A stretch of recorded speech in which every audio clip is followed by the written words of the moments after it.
नमस्कार, बहुत स्वागत। जीएसटी को लेकर हम चर्चा करेंगे। जीएसटी रिफॉर्म 2.0, बचत का महोत्सव, ये तमाम चीज़ें आपने सुनी हैं। क्या क्या सस्ता हुआ, क्या क्या महंगा हुआ, इस पर भी बात करेंगे और समझाने की कोशिश करेंगे। जिनके प्राइस डिक्लेयर कर दिए गए, मैं आपको बता दूं कि नियम था कि सुपर स्टॉकिस्ट, स्टॉकिस्ट और शॉपकीपर्स, इन्हें आपको नई प्राइस लिस्ट बतानी होगी। वो बताते हैं, नहीं बताते हैं, तब आप क्या कर सकते हैं। आपको अब एमआरपी अभी नई तो छप कर आएगी नहीं, लेकिन क्या पुरानी एमआरपी पे आपको सामान मिलेगा या उस पर भी आपको छूट के आप हकदार रहेंगे। इन तमाम चीज़ों पर बात करेंगे और जिनके दाम मिल गए हैं उन पर भी बात करेंगे। और अगर कोई आपको रियायत नहीं दे रहा है, मतलब कि जिस प्रोडक्ट पर छूट है या जिस पर कोई टैक्स नहीं लग रहा है या जो चीज़ सस्ती हो चुकी है वो आपको महंगे में मिल रही है, तो आपको क्या करना है, इस पर भी हम बात करेंगे। सबसे पहले जान लीजिए, पूरी लिस्ट के बारे में बात करेंगे। जीएसटी 2.0 ये रिफॉर्म्स लागू हो गए हैं। पहला दिन बहुत बेहतर रखा गया। प्रधानमंत्री को भी आपने सुना। आज से नई चीज़ें, नए जो दाम हैं वो लागू हो गए हैं। ख़ास बात जो हमने आपको शुरुआत में बताई है कि कैंसर, जेनेटिक और दुर्लभ बीमारियां, इस पर हमने विस्तार से वीडियो भी बनाया कि कौन सी वो दवाइयां, 30 से 33 के आसपास वो दवाइयां जो बहुत ज़रूरी होती हैं और भयंकर महंगी आती हैं। भयंकर महंगी कैंसर की दवाइयाँ वो, उनमें करीब करीब जैसे पहले जो खर्च 2.5 लाख जाता था, अब वो 2 लाख जाएगा। मोटा मोटी 50,000 की उसमें बचत होगी कैंसर की दवाइयों को लेकर। इसी तरह से जेनेटिक और जो दुर्लभ बीमारियां हैं उनकी भी उन पर कोई जीएसटी नहीं लगाया गया। तो क्या क्या सस्ता होने जा रहा, फटाफट जान लीजिए। मेडिकल उपकरण, इनमें से जीएसटी घटाकर 5% कर दिया गया है। छोटी कार जो 1500 सीसी के इधर होगी, उस पे 1500 और 1200, ये डीजल और पेट्रोल पर डिपेंड करेगा, वो कम कर दी गई है। 18% के स्लैब में रखी गई हैं। साबुन, शैम्पू, तेल, पाउडर, हेयर ऑयल, टॉयलेट साबुन, ये 5% के स्लैब में अब आएंगे। पार्लर और जिम, इसमें health club, salon, fitness centre, yoga केंद्र जो हैं, ये 5% वाले स्लैब में रहेंगे। लेकिन इसी में वो अगर विलासिता की तरफ जाएगा तो फिर टैक्स स्लैब जो रहेगा वो 40 के पास करीब जाएगा। ठीक है। खाने की चीज़ें, घी, पनीर, मक्खन, नमकीन, ketchup, jam, dry fruits, coffee, ice cream, ऐसे उत्पाद सस्ते होंगे। इसी को लेकर बार बार कहा जाता था कि ये जो ज़रूरत की चीज़ें, इस पर 12%, 18% तक टैक्स जा रहा है, इसमें सुधार होना चाहिए। इसीलिए विपक्ष जो है इसे लेकर हमलावर भी हुआ करता था।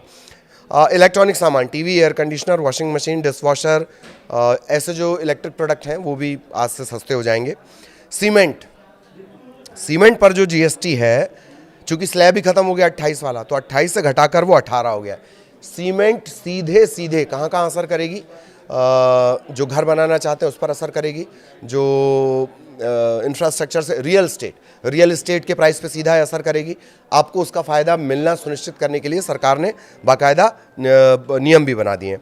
अब मोटा मोटी ये जान लेते हैं कि अगर दुकानदार जो है वो आपको जीएसटी का फ़ायदा नहीं दे रहा है, मतलब पुराना रेट वो आपको दिखा रहा है, बहस कर रहा है वो आपसे, आपको क्या करना है? दोषी दुकानदारों को, एक बात, दुकानदार चूँकि कुछ दुकानदार, बाकी सब तो नहीं, कुछ दुकानदार जो है वो ज़रूरत से ज़्यादा होशियार, जिसको अपन कहते हैं होशियार, वो होते हैं। तो वो कहेंगे कि नहीं, अभी एमआरपी बदला नहीं है, हमारे पास इसी प्राइस पर आ रहा है, आपको क्या करना है? इसमें दोषी पाए जाने पर जुर्माने और सज़ा दोनों का प्रावधान है, अगर आपको सही दाम पर चीज़ नहीं दी जा रही है तो। नेशनल कंज्यूमर हेल्पलाइन है 1800-11-400-000, 3 बार 0, 1811-4000, ये टोल फ्री नंबर है, इस पर आप कॉल कर सकते हैं। ये नेशनल कंज्यूमर का है, उपभोक्ता मामलों का। इसके अलावा सीबीआईसी की जीएसटी हेल्पलाइन है, इसका भी नंबर ध्यान से सुन लीजिए, 1800-1200-232। अगर आप नहीं याद रख पाएंगे तो इसे आप गूगल से पूछेंगे, वो भी आपको बताएगा। जीएसटी की हेल्पलाइन इसे कहते हैं। नेशनल एंटी प्रॉफिटेरिंग अथॉरिटी की वेबसाइट पर शिकायत कर सकते हैं। बिल की कॉपी और दुकानदार का नाम और पता आपको देना होगा। पुराना जो स्टॉक है, एक सवाल ये भी बार बार आ रहा है कि जो पुराना स्टॉक है जिस पे एमआरपी, सपोज करिए टूथपेस्ट पे 100 रुपये छपी है और अब उसमें 5-7 रुपये की कटौती हो जाएगी। 5-7 रुपये की कटौती के बाद वो आपको किस प्राइस पे मिलेगा? वो आपको नए प्राइस पे मिलना चाहिए। एमआरपी में क्या लिखा डजेंट मैटर, आपको इसका फ़ायदा मिलना ही है। सरकार ने पुराने स्टॉक पर भले ही एमआरपी ज़्यादा हो, लेकिन ये सामान भी नए रेट के हिसाब से मिलेंगे। दवाओं के लिए नेशनल फार्मास्यूटिकल प्राइसिंग अथॉरिटी ने 12 और 13 सितंबर को अपने आदेश में कहा है दवा बनाने वाली कंपनियों को कि दवा बनाने और बेचने वाली सभी कंपनियों को उनका फॉर्मुलेशन, मेडिकल डिवाइसेस की एमआरपी अपडेट करनी होगी। जीएसटी बदलाव के बाद जो रिवाइज प्राइस लिस्ट है वो किस किस को देनी होगी? डीलर, फिर रिटेलर, फिर स्टेट ड्रग कंट्रोलर और सरकार। ये ताकि ये किसको दिखाई जा सके? जो दवा खरीदने जा रहा है, मतलब ग्राहक। ये आपको ध्यान रखना है। मतलब लीगली आपको जो प्राइस रहेगा वो वही मिलेगा, जो लीगल जो प्राइस रहेगा वो आपको वही मिलेगा जो नए जीएसटी स्लैब के हिसाब से, भले उस पर एमआरपी कुछ भी डली हो। ठीक है, अब मोटा मोटी समझ लीजिए, पनीर, रोटी, पराठा पहले 5% लगता था, 0% हो गया है। घी, मक्खन पहले 12% के स्लैब में थे, अब 5% के स्लैब में। नूडल्स, पास्ता 12% स्लैब में पहले थे, अब 5% में है। चीनी, सिरफ, टॉफ़ी, कैंडी पहले 12% स्लैब में थे, अब 5% में है। बिना फ्लेवर का पैकेज मिनरल वाटर पहले 18% के स्लैब में था, अब वो 5% के स्लैब में है। ठीक, कार से थोड़ा हम समझने की कोशिश करते हैं। कार का डिपेंड करेगा, डीजल 1500 सीसी, 1500 सीसी से नीचे जो नॉर्मल टैक्स स्लैब है वो उसमें जाएगी 18% वाले में, और अगर 1500 सीसी से ऊपर चली जाती तो वो विलासिता में काउंट होगी। ठीक है, वो गाड़ी कितने में जाएगी? वो जाएगी 40% वाले स्लैब में। वो भी आज से ही लागू हो रहा है। ठीक, मोटा मोटी समझिए, जैसे अर्टिगा है, पहले इसकी कीमत 9 लाख के करीब हुआ करती थी, अब ये 8,80,000 के आसपास आएगी, 32,000 का अंतर। ऐसे ही जो बहुत गाड़ी बिकती है बलेनो, पहले वो थी 9.46 लाख के आसपास। ये अप्रॉक्स नहीं हम आपको बता रहे हैं, क्योंकि स्टेट टू स्टेट ये आरटीओ के इसमें प्राइसेस जुड़ते हैं, वो अलग हो जाता है। अब जो बलेनो पहले 9,46,000 की आती थी, अब वो आएगी 8,65,000 की। ठीक है, ये मोटा मोटी जिन्होंने अपना प्राइस डिक्लेयर कर दिया है कि अब वो किस तरह से, वो हम आपको बताना चाह रहे हैं। और इसमें से कुछ एग्जांपल्स आपको बता देते हैं नए उसके हिसाब से।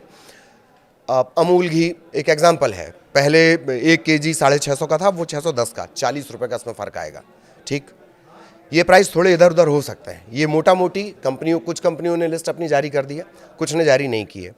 अब अगर पनीर की बात कर ली जाए, कॉमन पनीर 200 ग्राम का जो यूज़ किया जाता है, जैसे अमूल का ही ले लिया जाए, पहले वो 92 का था, अब 87 रुपये का मिलेगा, 5 रुपये का इसमें फ़ायदा मिलेगा।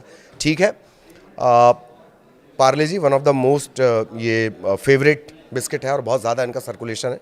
पार्ले जी से समझते हैं, पहले अगर 10 रुपये की मिल रही थी, अब 9 रुपये की मिलेगी, 1 रुपये का डिफरेंस आएगा। चाय से समझ लीजिए, जैसे रेड लेबल है, रेड लेबल को हम 250 ग्राम के उसमें समझिए, पहले 150 का हुआ करता था, अब 135 का, 15 रुपये इस पर बचेंगे। इसी तरह से बाकी भी हैं। साबुन का समझ लीजिए, पहले 75 ग्राम की जो साबुन 24 रुपये की आया करती थी, अब 21 की आएगी, 3 रुपये का इसमें अंतर है। कंपनियों से ये प्राइस वेरी करेगा। स्प्लिट एसी 15 टन का मान लीजिए, पहले अगर किसी कंपनी का 34,000 का आ रहा था, अब वो 29,600 का आएगा, 3,400 का फ़र्क पड़ेगा। ठीक है, एसी भी पहले 18% के आसपास के स्लैब में था। गाड़ियों का हमने आपको बता दिया, और इसके अलावा जो प्राइस रहेगा वो इसी तरह से इसमें असर आएगा। आपको बिल ज़रूर लेना है। Hotel booking, gym, flight ticket, cinema ticket, ये सस्ते होंगे। होटल के कमरे जिनका किराया 1000 से कम है वो अब भी टैक्स फ्री होंगे। जिनका 1000 से कम है, 1000 से ऊपर में टैक्स लगेगा। 1000 से 7,500 का जो होटल रूम है उसका जीएसटी स्लैब 12% से घटाकर 5% कर दिया गया। कितना? 1000 से 7,500। प्रीमियम होटल जिनका 7,500 से भी ज़्यादा है उन पर 18% रहेगा। ठीक, तो 5 और 18 दो ही स्लैब चूँकि बाकी हैं। अब जो हम बार बार जिक्र कर रहे थे, और इस पर हमने एक डिटेल वीडियो भी बनाया है, मेरा वो वीडियो आप देख सकते हैं कि शौक बहुत महंगा हो जाएगा। शौक करना बहुत महंगा हो जाएगा। कैसे? पहले जो 28% के दायरे में आते थे, सबसे बड़ा वाला स्लैब 28% प्लस उसमें सेस और लगता था, अधिकर, अधिभार कर उसे बोलते हैं, वो अब 40% के स्लैब में चला गया है। ठीक है, मैंने जो अभी जिक्र किया था उसे ऐसे समझिए, 28% के साथ 17% सेस लगा करता था, कुल 45% के आसपास था, वो 40% कर दिया गया है। ठीक, महंगा क्या क्या हुआ वो जान लीजिए फटाफट। पेट्रोल गाड़ियां जो 1200 सीसी और 4 मीटर से ज़्यादा लंबी हैं 40%, डीजल गाड़ियां जो 1500 सीसी और 4 मीटर से ज़्यादा लंबी 40%, मोटरसाइकिल जो 350 सीसी से ज़्यादा हों वो भी इसी टैक्स के दायरे में आएंगे। मतलब आप बुलेट क्लासिक 350 अगर ले रहे हैं, ठीक है, उसका सपोज करिए प्राइस अभी जो नोएडा के प्राइस से अगर कंपेयर किया जाए 1.80, 1,80,000 है। ठीक, अब जो 350 सीसी का वो 1,80,000 की जगह 1,62,000 के करीब करीब जाएगा, 12-15 हज़ार का उसमें फर्क आएगा। ठीक, लेकिन 350 सीसी से ऊपर जाएंगे, हिमालयन आप लेंगे 450 सीसी, या बुलेट 650 सीसी, या मेट्योर 650 सीसी, तो फिर आपको किस स्लैब में जाना पड़ेगा? 40% के स्लैब में जाना पड़ेगा। तो ये तमाम चीज़ें हैं। हमने आपको बताया कि अगर दुकानदार नहीं कर रहा है तो आपको क्या करना है, इससे भी आप समझ लीजिए। वो भी हमने आपको बता दिया कि अगर कोई आपको सही प्राइस पे नहीं दे रहा है, कम दाम में नहीं दे रहा है, आप उसकी शिकायत कर सकते हैं, लेकिन आपको दुकानदार का नाम, पता और जो बिल आप लेते हैं, आपने ऐड देखा होगा ना, विज्ञापन, कि बिल ज़रूर लेना है हर चीज़ का, तो बिल आपके पास होना चाहिए, आप उसका क्लेम कर सकते हैं। जीएसटी हेल्पलाइन में भी आप उस पर कंप्लेंट कर सकते हैं, उपभोक्ता फोरम में भी आप जाकर उसकी कंप्लेंट कर सकते हैं, अगर आपको इनका फ़ायदा नहीं दिया जा रहा है तो। ये मोटा मोटी हमने आपको समझाने की कोशिश की है कौन सा प्रोडक्ट कितने का है। और अगर पुरानी एमआरपी है तो भी, जैसे पार्ले जी का एग्जाम्पल मैंने दिया, पार्ले जी की अगर एमआरपी कितनी है? 10 रुपये की है, लेकिन नए जीएसटी के हिसाब से वो 9 रुपये की आपको मिलनी चाहिए, 1 रुपये की कमी के साथ। तो पुरानी एमआरपी भले ही प्रिंट हो, लेकिन मिलेगा आपको नया दाम। ये भी बाकायदा पूरी व्यवस्था की गई। दवा को लेकर भी यही किया गया। ठीक है, आगे और आसान तरीके से जीएसटी से जुड़ा कोई पेंच होगा या इसी तरह से कोई और मसला होगा, वो हम आपको बताएंगे। नमस्कार।